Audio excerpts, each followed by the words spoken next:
Welcome to Vanguard, a heretical podcast on culture, society, and politics.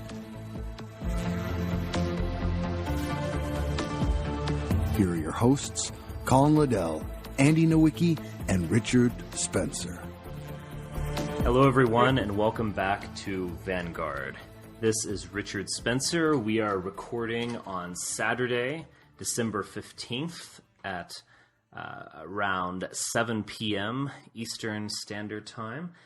Joining me today is Andy Nowicki, our usual co-host. And yes, hello, Andy. And hello. Our other friend and co-host, Colin Liddell, is missing in action at the moment.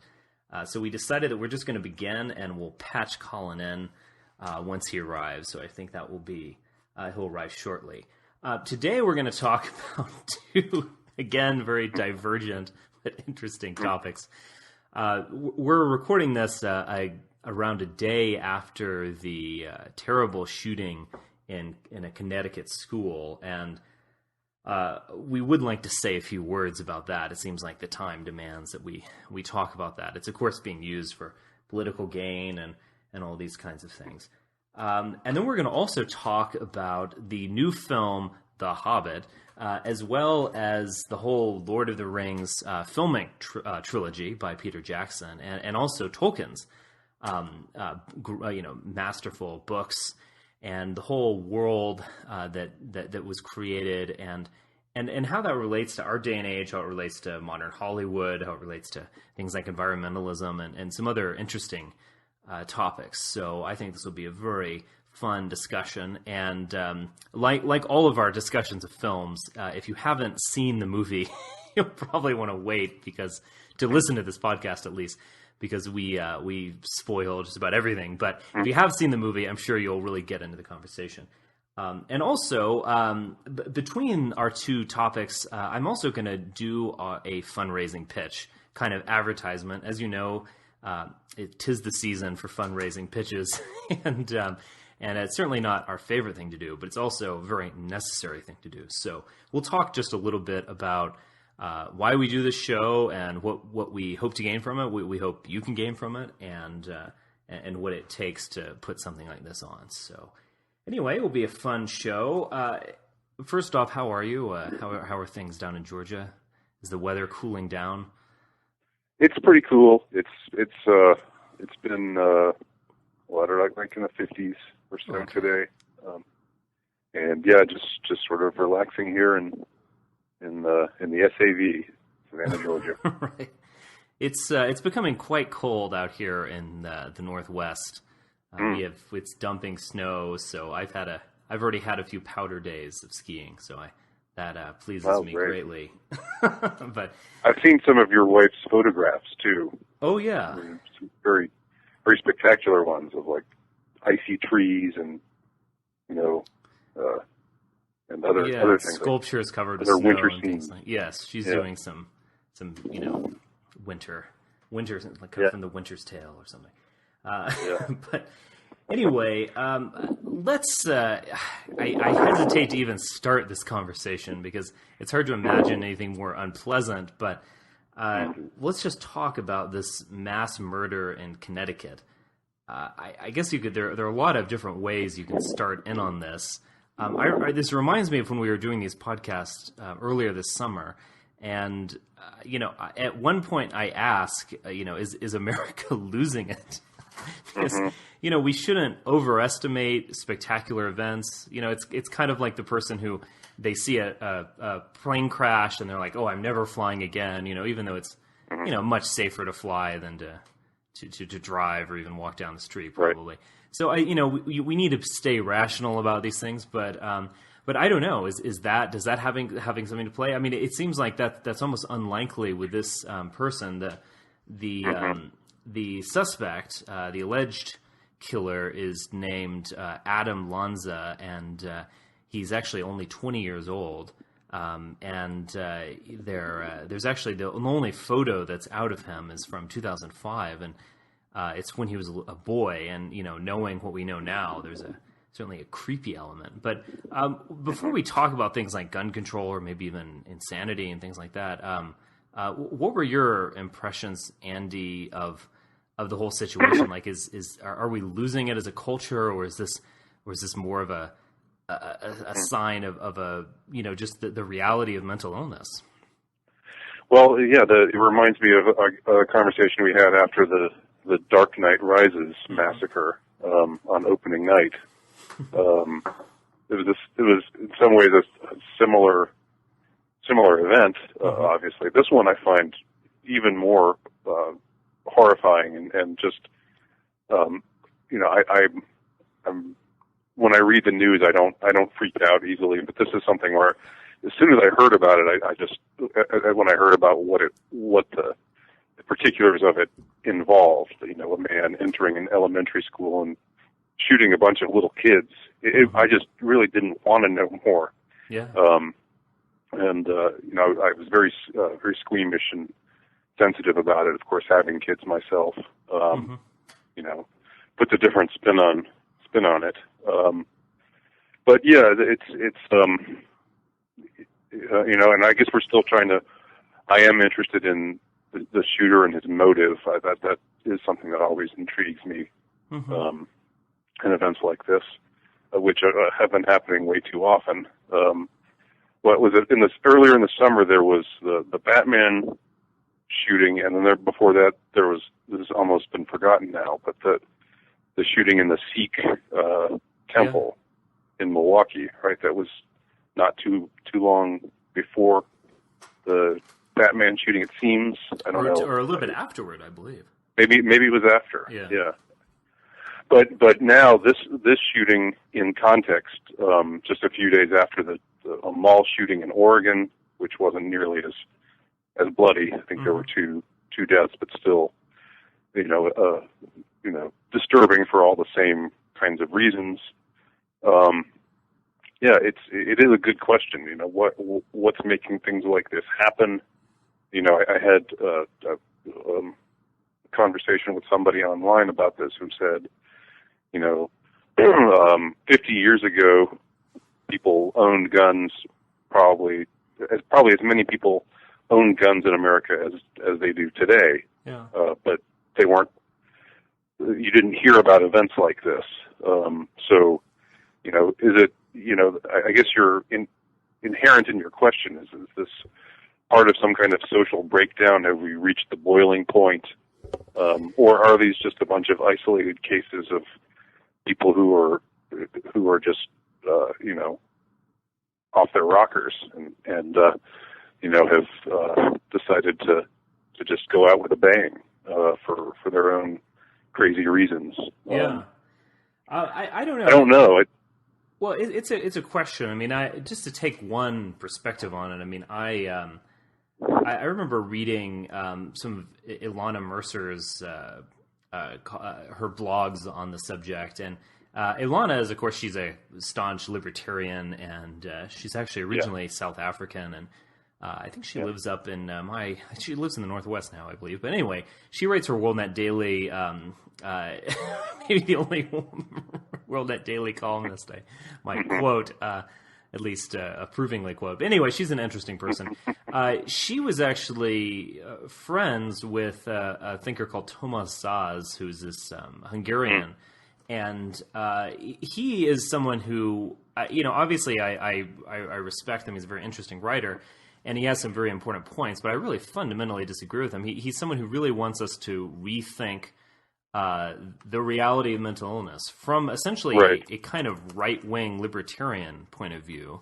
Maybe I shouldn't say right-wing, but it's not from there's almost almost something you would imagine a leftist, these people are political prisoners or something, like some fantasy like that. But he really wants to, he thinks that mental illness is just a way to manage society, whether it's through things like insane asylums or through medication. And I think he's clearly, without question, he's on to something major. It's a racket, basically. Yeah, right? I think it is a racket. And also, just the amount of medication that goes on, particularly with Ritalin, but other things with younger kids. It's totally ridiculous. And it really is a kind of the anti-depression, industry. One could look. I don't think it's some big conspiracy. They're these mad scientists in dark rooms saying like, "Oh, let's dumb them down so that we can better control them." Yeah, I don't believe that is happening, but it almost effectively is like that. It does almost seem like a means of population control, just to keep everyone, gooped up on Prozac and have the kids all drugged out. And these companies make a ton of money. It's a kind of cheap and easy fix. It's like, oh, look, Johnny is not doing well in school. Oh, get him this drugs, Oh, that will fix it, So, I mean, I think... It's usually boys who get medicated. Oh, yeah, without question. Well, this is another subject. I don't think most boys should be in school. I don't mean that from like a snobby point of view. I think boys should be running around. They don't need to be sitting in schools all day. I think the whole education industry is kind of out of whack with reality. But anyway, I guess that's another podcast. But anyway, I think Thomas Szasz and Mercer, they're certainly onto something, and I think this is a very important issue that we should talk about over medication and population control through medication. But I don't know. It seems like they go too far, and they really want to deny the reality of mental illness. And, things like schizophrenia might not be at play with Adam Lanza. But I've seen Asperger's in there thrown around. We don't know exactly, but let's just, like all these people using it as a jumping off point. Let's use it as a jumping off point. Schizophrenia is a very predictable disease. It hits people at a certain age, and the symptoms are quite predictable, quite easily identified. So just the idea that, I don't know. I just feel like it's almost like modern liberals, they don't want to face up to these realities that we're not rational beings, and that there's kind of dark aspects to people's, not only people, maybe to all of our souls. And I think a correlate to all this is I think very politically incorrect suggestion, and something that definitely goes against the current zeitgeist. And that is that we have this notion that insane asylums are these terrible places. All these evil sadists would run them, and no one, people would get thrown in there, because someone wanted to steal their money, or it's kind of like Hollywood version. But is that true? And should we rethink insane asylums in the sense that taking people out of society, helping them, putting them under care, essentially. But, it's not something that we like to do. The idea of taking away someone's freedom is, that's antithetical to everything we believe. But it just seems like we should at least be open to the discussion of bringing back these institutions, because it seems like when you don't have insane asylums, what you do have is a lot of schizophrenics and other insane people out in the streets. They make up the homeless population, and then you also have some people like, I don't know. I think Lofner, the case from early 2011, that was, I think, just a open and shut case of he clearly is schizophrenic. He had easily identifiable symptoms. He's the right age. All you have to do is look at some of those videos and know that he's a crazy person, so to speak, and wouldn't have been better if we had put him with doctors and caregivers. And so I don't know. I think in some ways everyone's always like, oh, we should have a debate about this, and I think maybe a national conversation about insane asylums. Yeah, well, I think we should have a national conversation about insane asylums. My eyes just roll whenever I hear that phrase. Let's have a national conversation. As a nation, we've never really talked about race yet. We just haven't. No one's brought it up, It's the gorilla in the room. No one's mentioned race. And they usually don't mention it. They'll just, like, at one point, we need to have a conversation, As if we're not, I don't know. It's just... And when they say we should have a conversation, what they mean is, we need you. We're going to need to have a conversation where we talk you into buying our point of view on issue X. Without question. Yeah, I mean, So, like a national conversation about race is not like, like let's hear from Jared Taylor on this. No, I mean it's right. it's about doing some new affirmative action thing or something. And a conversation about guns is obviously just more gun control. Yeah. Actually, definitely. Yeah, but sorry to jump in here. I feel like it's like a lot of things. I feel that both sides aren't exactly correct because, and this is why I think we should talk about things that are a little, seemingly outrageous, like bringing back insane asylums. Because I remember seeing a gun control opponent. His name is escaping me at the moment. I believe I've met this man. He's actually in charge of the Gun Owners of America, which is kind of the more harder core version of the NRA. And he was saying that he said some fairly, provocative statement like gun control advocates have blood on their hands because, a gun could have saved all these lives in the school. And, again, I believe me, I don't support gun control in the slightest, but this is an elementary school. I mean, there's no stopping, this is children. What are you going to arm the kid? I mean, it's just, I think it's a little silly to even talk like that. Like some things you can't prevent. Like there's evil in the world. There's darkness in this world. And, right. I don't know. I find some of these people, saying things like that. It's just a little distasteful. Well, it is, but it's what I found distasteful. I guess I shouldn't have found it surprising, but just hours after this event, this massacre in this elementary school in Connecticut, there's all these people saying, "Oh, this is the time for gun control," and just right, turning on a dime. Not even because I guess you strike when the iron is hot, right? Yeah. But it was so appalling to me. I actually got drawn into it on Facebook. I got baited into, being provocative the other way, which I now kind of regret. Although, it just struck me because my first thought when I heard about the massacre wasn't, oh no, this is going to be, this is going to be a rallying cry for gun control. My first thought was, of course, this is so, unbearably awful that I don't even want to hear anything else about it. That this kind of death toll and happening at a school and et cetera, et cetera. And then I get on Facebook or whatever on the internet and it's just all about gun control this and gun control that.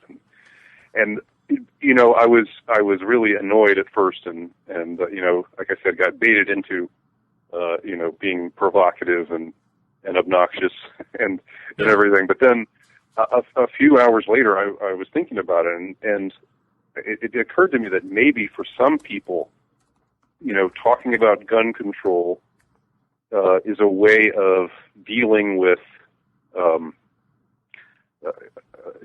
dealing with an unfathomable and as you say, something that's unpredictable, can't be controlled. Things like this are going to happen. Evil people do terrible things. They always have. They always will. And when your number's up, your number's up. And people don't want to have that kind of fatalism staring them in the face. I don't either. Certainly, I'm no exception. But I mean, people who are maybe of a spiritual or religious bent, would take to their knees and pray about it. Yeah. But maybe most liberals, I dare say, are more on the secular side. Maybe this whole gun control advocacy thing, this furious push for gun control, whether it's just something so silly as writing some Facebook posts or writing an article in a newspaper or whatever. That's like a kind of prayer for the non-religious, as a way of dealing with this event that suggests unfathomable evil. And so when I think about it that way, it's easier to be compassionate towards these people, and not just to be, not just to see it as the way it initially struck me as just really obnoxious and inappropriate. I mean, I think what you're getting at in some ways connects what we're talking about with this murder with a movie like Lord of the Rings, where in Tolkien's imagination, there really is evil, or at the very least, there are people with the absence of good. And I think in some ways, in the modern imagination, we want to solve problems, And that's a real American way of doing things, but I think it probably affects everyone who believes in liberalism, writ large. Yeah. It's like, let's get more guns in everyone's hands, and then then there'll be no crime. That's wrong. Or like let's take away all the guns, and there'll be no crime. It's just seems to be just two sides of the same coin. Obviously, I come down on the the right wing side or whatever. Yeah. But in terms of people should be able to protect themselves and things like that. But again, I think both sides are kind of in some ways living in a dream world where there's every problem can be solved. And this slinging sound bites, and everything. Something I did. I posted a Facebook up against guns, don't have one. It was sort of a take on the against abortion, don't have one. Right. Soundbite. So, like I said, that was when I was in my kind of evil frame of mind, where I was just really annoyed. It's kind of a shame that we get drawn to this vortex of, taking one side or the other. And I'm not even a big gun person. I mean, I support the Second Amendment, I guess. Yeah. But I sort of have the same perspective that you do. But I'm not. It's not a big time issue for me.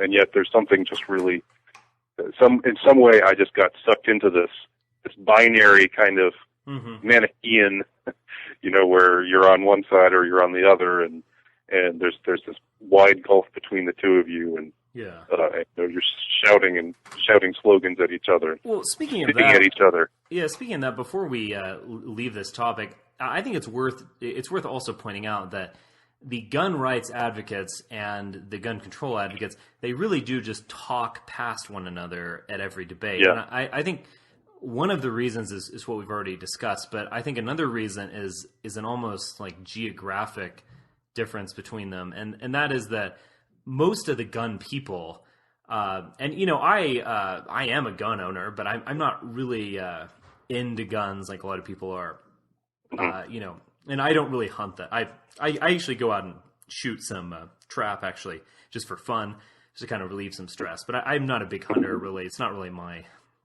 cup of tea. But, the people who really are into guns, like they're hunting all the time, they own tons, so on and so forth. It's a lot of people who live in more rural environments in the South or Midwest or Northwest or so on and so forth.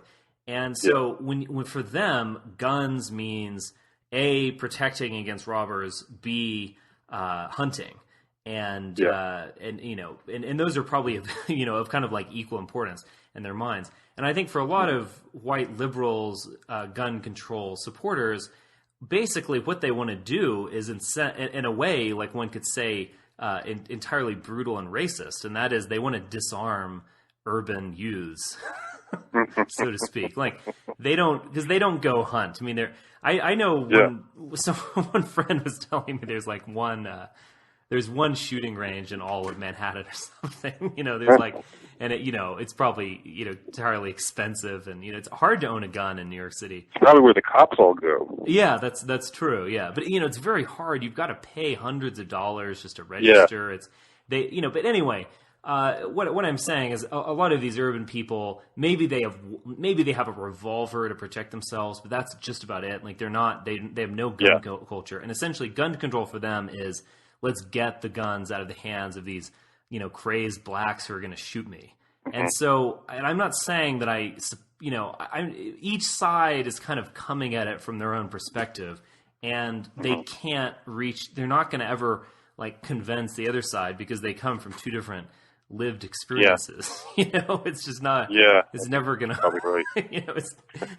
It's never going to happen. So, so anyway, I think that's why these, this gun control, it's going to be just an endless endless thing. But, I will say this. Yeah. They've had all these mass murders, and it looks like Obama is not really going to pursue gun control. It seems like that is almost like, why fight that battle when... That's not the hill you want to die on. Yeah, like you can go win all these other battles. Let's not fight this one, I think. Yeah. Maybe you're right. Yeah, I almost wonder if he's like that about immigration too, but I'm probably... I have this theory that that's what his take is on immigration, but then the Republicans are going to pursue some amnesty and mass immigration thing. It's going to be this big ironic. You heard it here first, folks. All right. Anyway, let's do this. Let's take a break, and let's see if we can patch Colin in, and then we'll move on to The Hobbit. All right, everyone, we're back. Also, I'll just mention real quick before we move on to The Hobbit that, one thing that I've really tried to do with my adult life is build parallel institutions or alternative institutions, so to speak, and I always felt that I saw things quite differently than many of my peers who called themselves conservative and so on and so forth. And I really I didn't really want to keep my head down and, not speak my mind or brown nose of these people. I've just never been that type of person. And I've always kind of decided just to do my own thing and go my own way and kind of create parallel institutions. And, Vanguard and, alt-right and Radix and all these other, we have kind of a movement going. There are tons of HBD blogs and all this kind of, this whole movement, we are not the mainstream media. We're not Fox. We're not anything close to that. But in our own small way, we really are a parallel institution to things that are culturally destructive, in our opinions.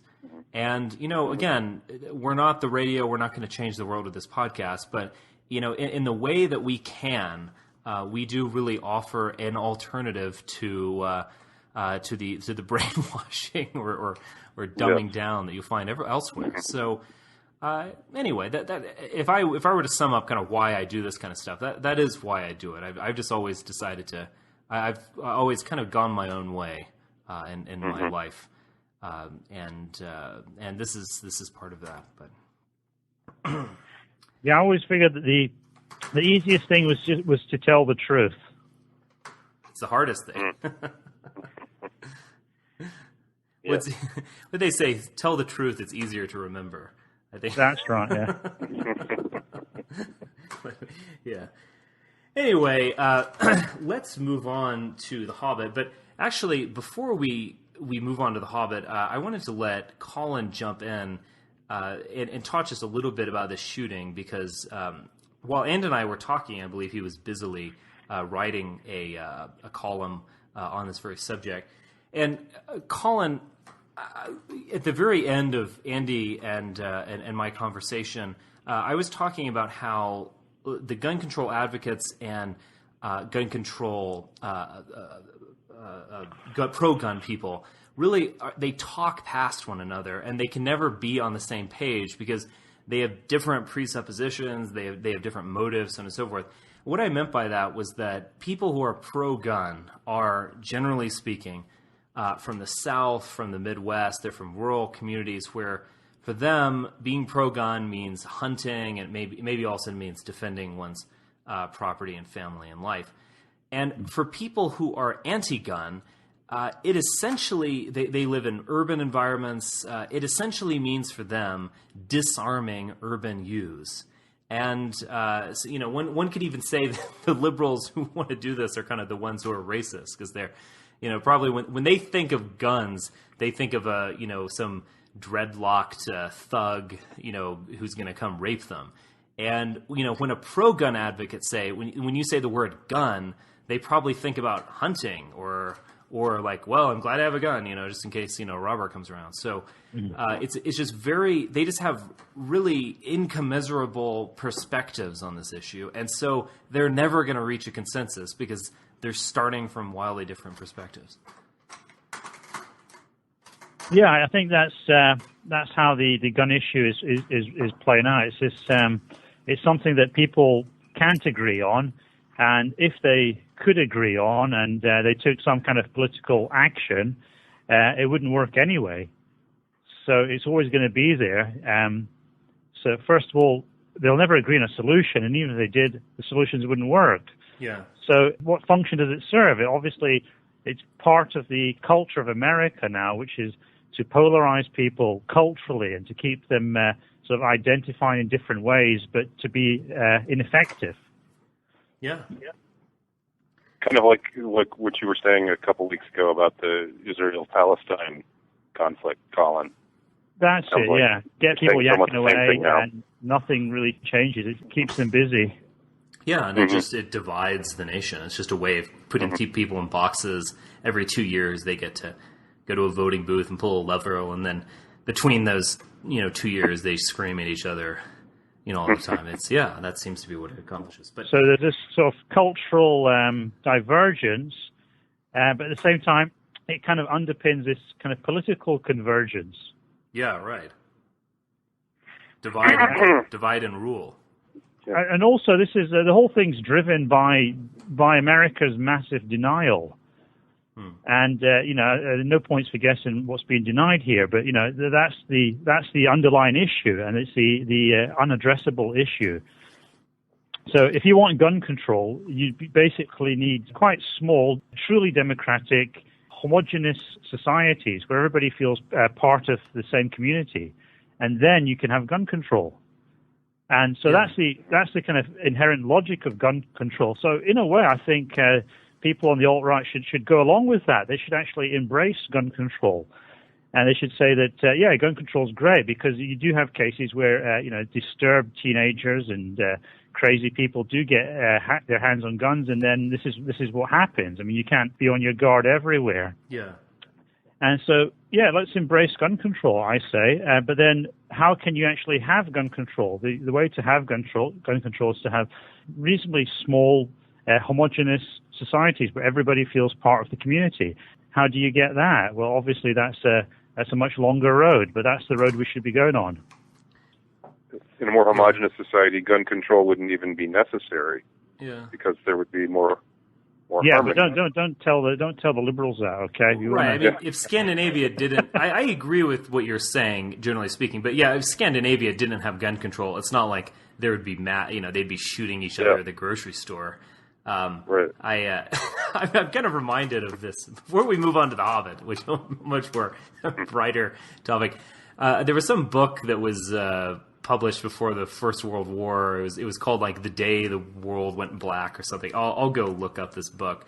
But it essentially That's really the title. Yeah, something like that. It's melodramatic.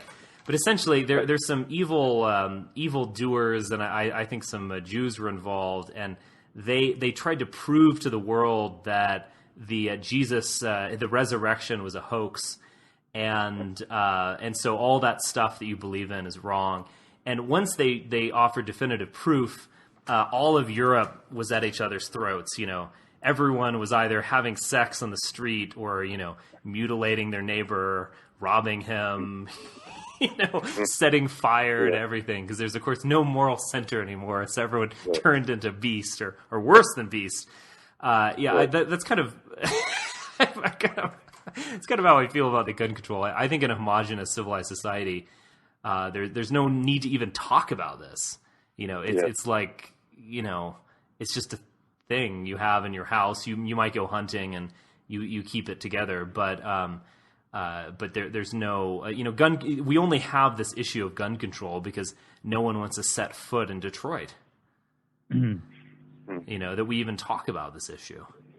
Yeah, I mean, it's actually a non-issue, and the only benefit it has is if you can actually use the issue of gun control to get at other issues and to win people over on other issues. Yeah.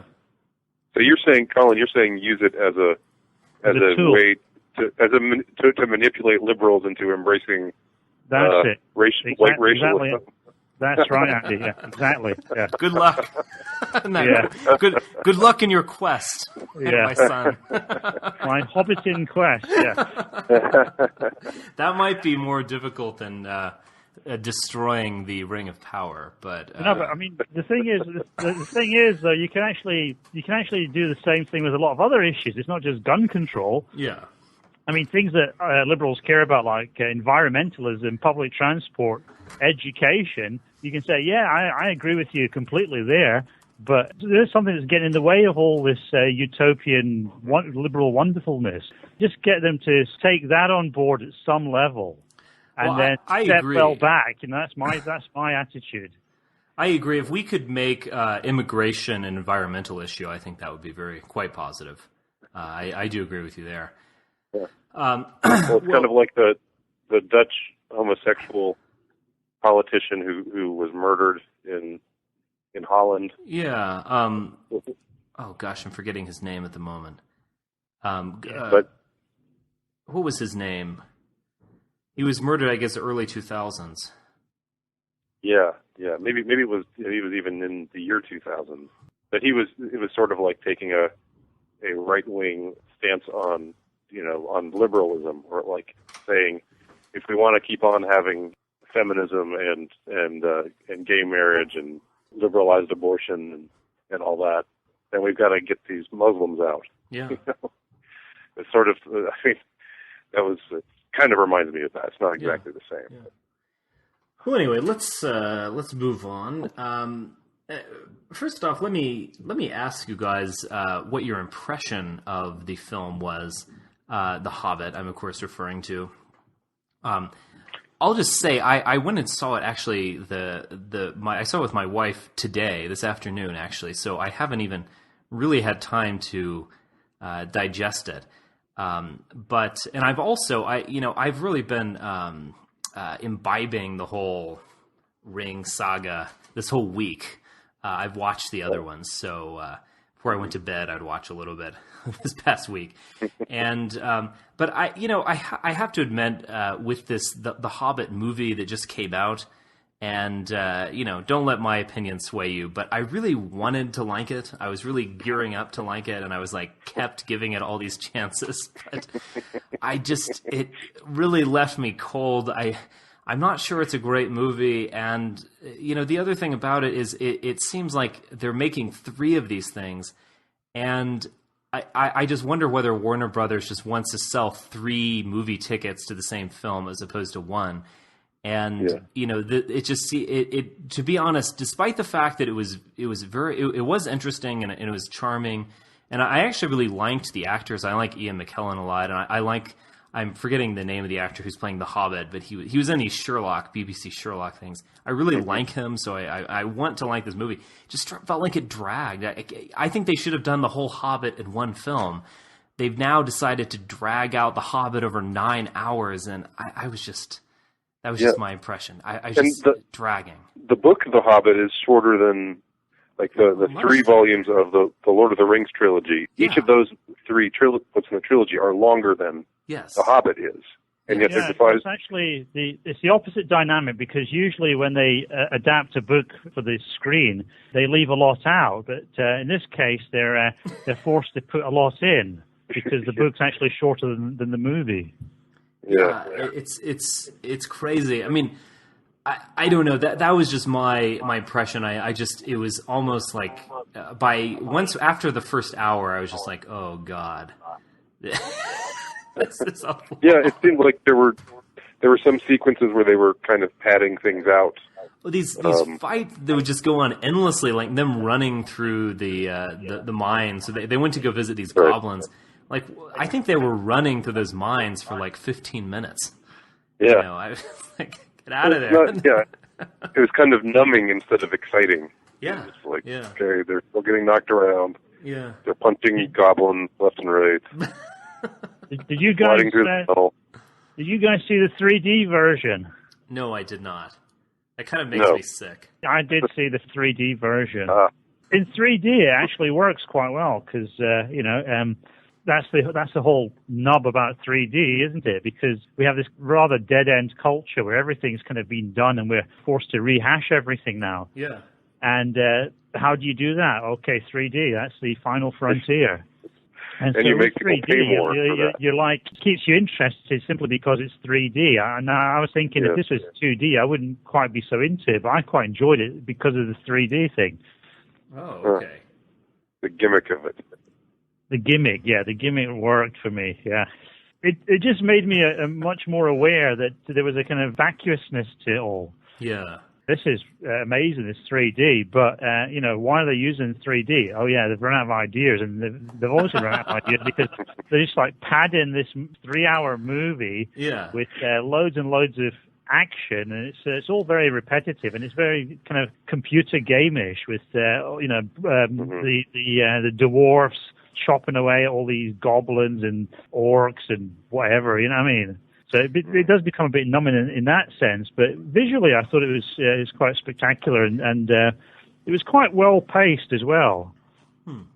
Well, let me bring up a subject. I was actually planning on talking about this later, but I think it fits in with what you're saying. I think Hollywood is kind of exhausted to the point. I think this rebooting, though it can sometimes be interesting, I think it's a sign of itself of just their exhaustion. Now they're going to like reboot Batman for the second time. It's like, oh, let's reboot this. They're going to reboot Starsky and They're Hutch. rebooting Superman, aren't they? I think they're rebooting Superman again. Yeah, I mean they rebooted him 7 years ago. And they're rebooting, and like they're going to reboot Chips, the police show, like the Chips trilogy in 3D. 2018, They've got Jack and the Beanstalk coming up as well. Yeah. They really rebooted version of Jack and the Beanstalk. Yeah. And so anyway, I think the latest Christopher Nolan's Batman was good. I think the latest James Bond movies we're seeing stuff like that. But I think it's all is an expression of their just total absence of new creativities. But let me mention this. Do you think CGI is evil? And I've always had this impression. I've never, I like the Ring saga that came out 10 years ago. The Peter Jackson's first, the pre-Hobbit, Lord of the Rings, and I do like it, and I like a lot of things about it. I think we can talk about those, but I don't really always like the CGI. These big wolves that people are riding, or these orgs that are I don't think I've ever seen CGI where I'm like, thank God for CGI. This has expanded my imagination. When you saw like that stupid James Cameron Avatar, it's like, oh wow, my mind is blown. No, that was not my impression. I thought that was a stupid movie. I've never seen CGI improve things. It seems to just it itself seems to be a kind of lack of imagination from Hollywood and the audience. Think of how the original trilogy of Star Wars is received as compared to the second the prequel trilogy. The more Those prequels are, they are so bad. It pains me. I mean, right, Star Wars, and also I think we were talking about this before air. If you look at Star Wars, that was done with models, and they were sometimes exploding models. And also, 10 years before Star Wars, you had 2001 by Stanley Kubrick, which is done with modeling. Those were stunning films, and Star Wars might not be visually stunning, but it's very interesting. It's very cool. I mean, you can watch it now, I guess 40 years later, and you care about the characters, and and it is kind of mythic in its own way. But yeah, I just think I've not seen CGI where it improved something. I think the Peter Jackson's original Lord of the Rings is a very interesting thing, and I certainly would recommend it. It's Noricist, it's Wagnerian in its own ways. It's very cool, but I think it's cool in spite of CGI. I don't know. I guess I'm a kind of Luddite. I just think the CGI is just awful. It should be destroyed. They should use models. Yeah, well, maybe, but I think it's a tool, and it depends how you use it. True. Obviously, CGI can do some things which you can't do with models and people dressed up in monster costumes. So I would sort of reserve judgment on that and judge rather how they use CGI. And obviously, if they use too much or they depend on it too much, then it just becomes a bit like a computer game. Yeah. So there is always that thing. And, of course, if something is done the hard way with little models and things like that, then that kind of has more emotional impact in a way, because not so long ago I went to an exhibition over here in Japan, which is dedicated to Ultraman. Don't know if anybody. I remember Ultraman. And he's just this guy who turns into this giant superhero when some monster is destroying Tokyo, as often happens around here.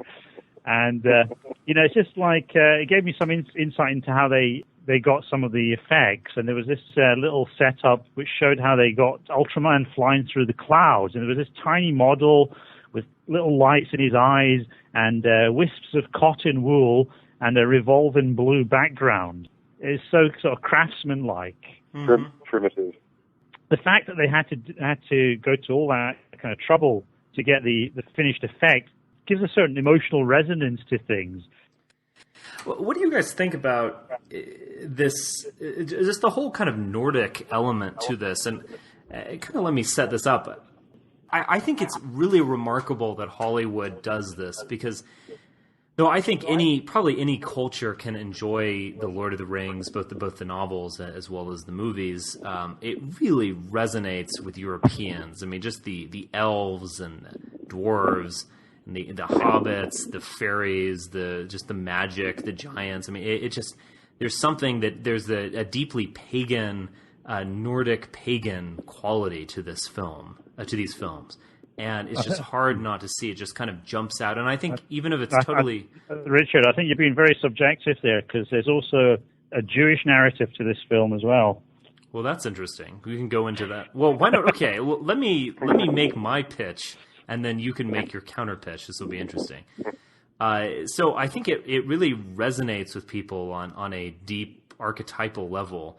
And I guess this is kind of my question of, if, this is a mainstream Hollywood movie. I actually believe the Weinstein brothers, who, these guys who also produced Django Unchained, produced the first Peter Jackson one. So, it's kind of a question. Are they just kind of like, it's the simulacrum without the substance kind of, it's like they're showing images of these fairies and mythic things just to kind of push people's buttons, but there's nothing behind it all. It's just all, some kind of big Hallmark card, that there's no real mythic quality to it. It's just the kind of outward manifestations of it.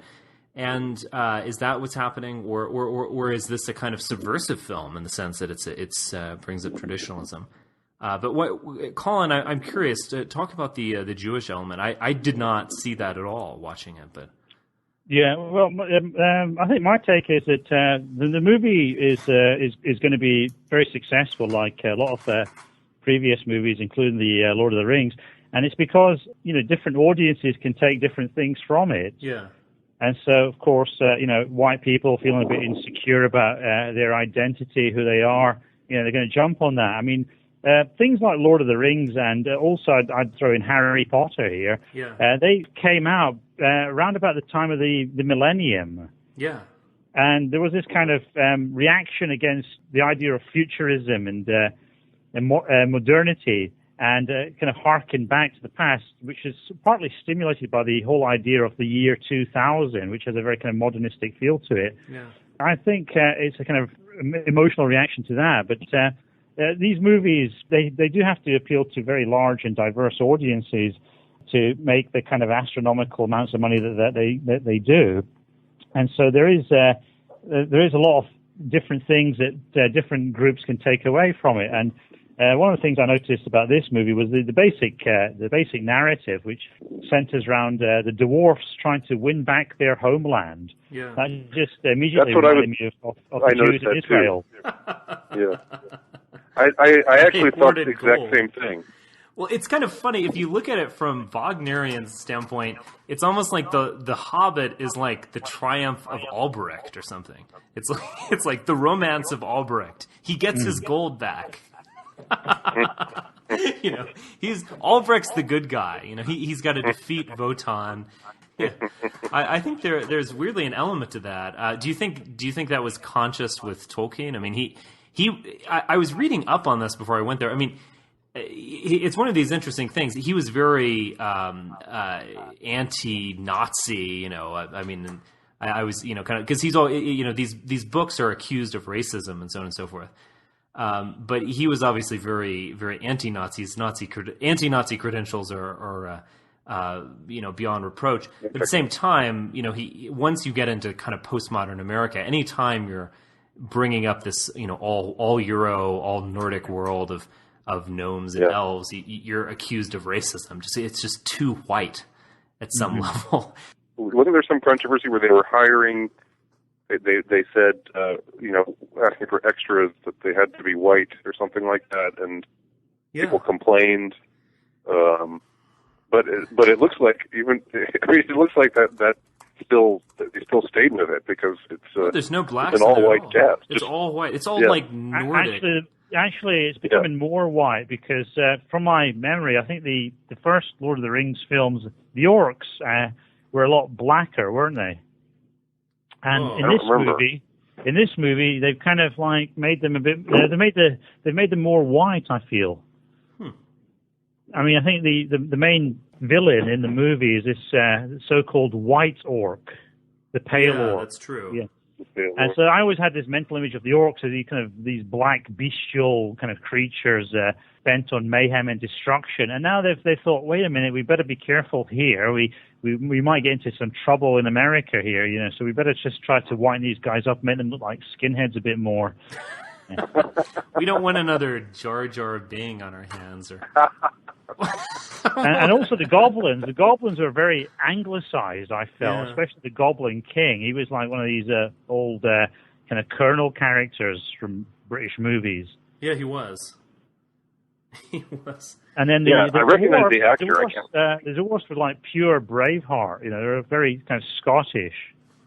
Well, a lot of the dwarves, they would almost speak in Scottish accents sometimes. They looked almost like Vikings and. Yeah, they drink a lot. Yeah. Yeah.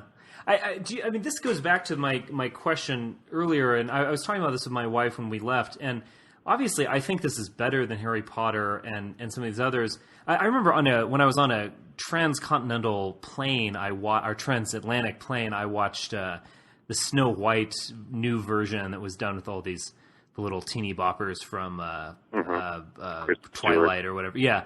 And it was a terrible film. I could barely watch it, but that was also kind of like this, sorry to use all this academic pomo, language, the thing without the substance, the simulacrum without identity. Right?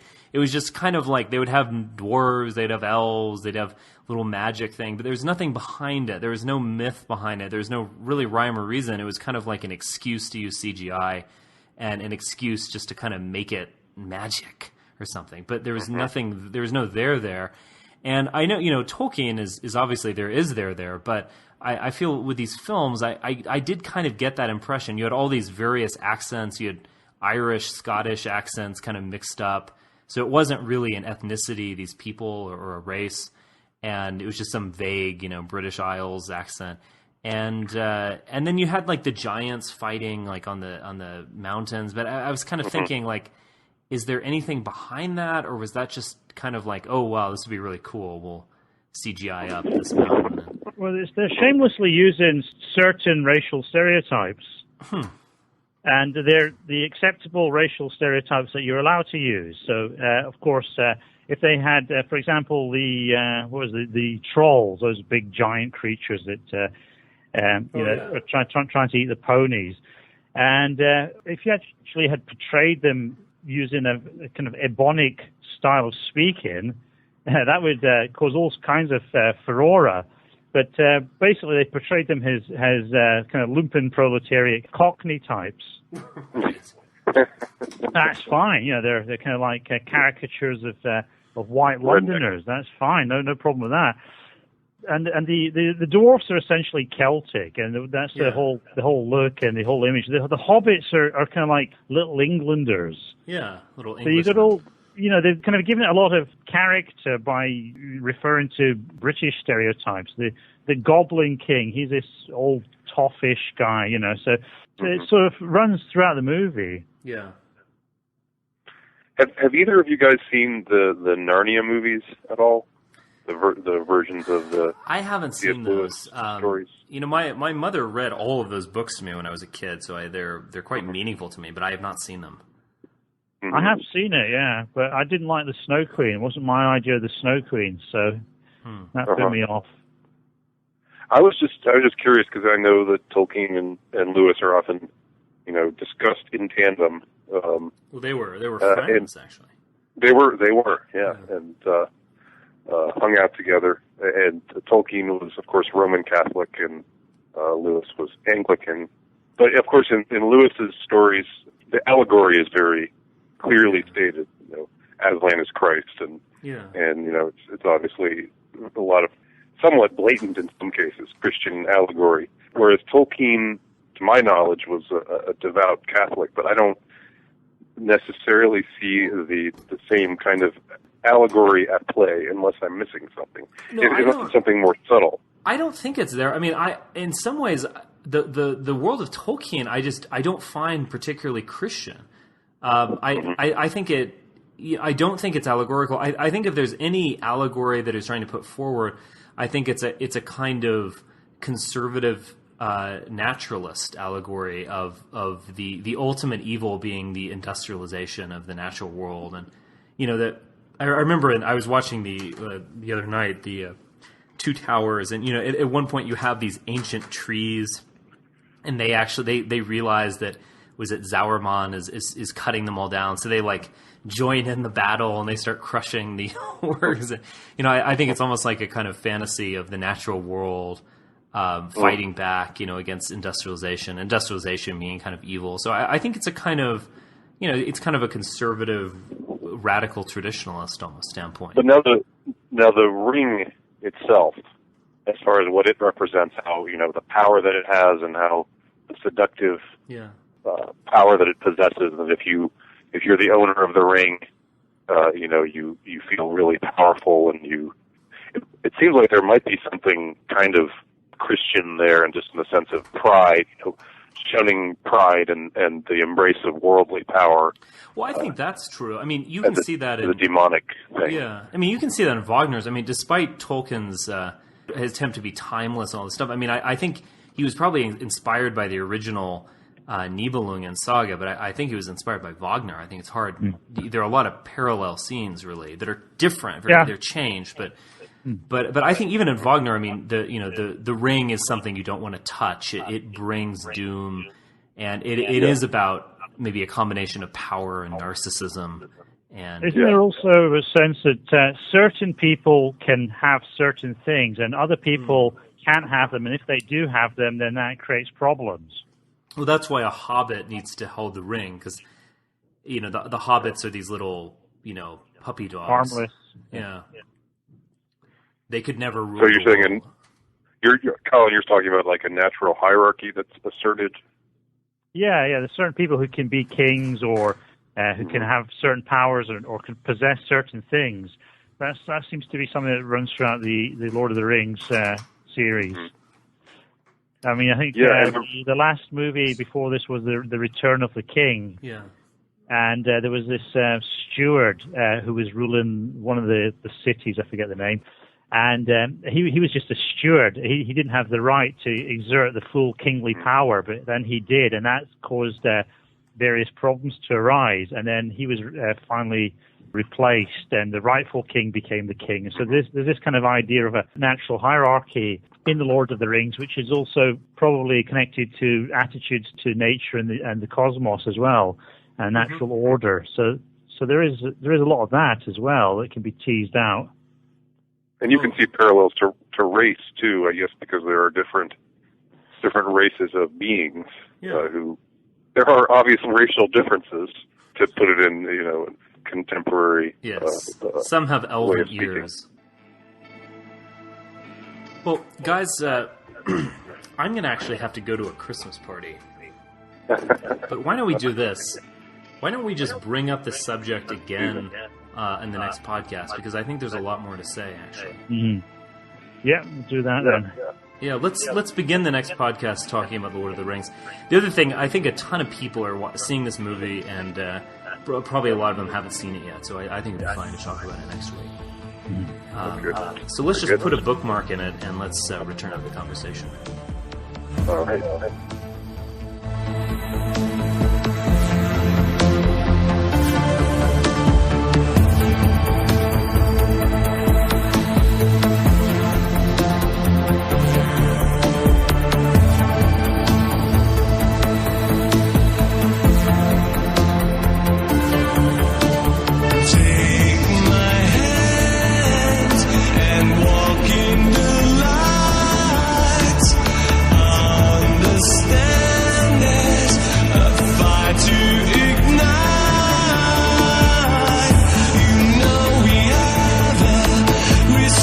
Responsibility.